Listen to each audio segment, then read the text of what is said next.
Okay guys, ini adalah CDI CDT padu, no cut off. Siapa yang nak motor dia boleh pergi tanpa sekatan kelajuan, boleh pakai CDI CDT. Contoh motor kawan-kawan boleh pergi 18. Disebabkan motor kawan-kawan ada cut off, motor kawan-kawan boleh dapat 110, 100,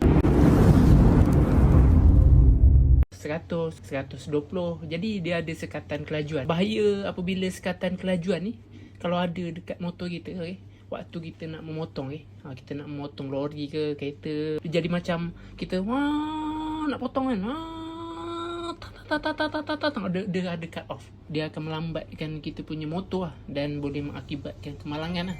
Okay, kalau kita tak sempat memotong kenderaan, maka kenderaan daripada depan meluncur laju, jadi dia akan melanggar kita lah. Okay, jadi CDI CDT ni support daripada blok standard, blok 53, 54, 55, 56, 57, 58, 59, 60, 65, 72 sampai blok 85mm Jack 8. Jadi untuk CDI CDT ni diorder oleh Tuan Zamri 3580, nombor tracking akhir sebagai rujukan owner. Diorder untuk CDI CDT padu, boleh PNP pada motor EFI High Power, EFI Dream, EFI Class 1, Wave 100, MR1, Cray 100, Demak Evo Z 110, SYM Ebonus 110, MR3 V1 5 pin punya boleh pakai, okay?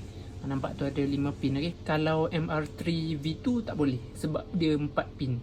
Kalau MR3 V1 boleh, ada 5 pin macam EFI punya sama, boleh pakai lah, okay? Jadi yang ni kalau kawan-kawan pakai sangat sesuai untuk main ladang, main sprint test untuk kegunaan harian daily, main highway untuk jalan jauh sangat sesuai lah, memang padu.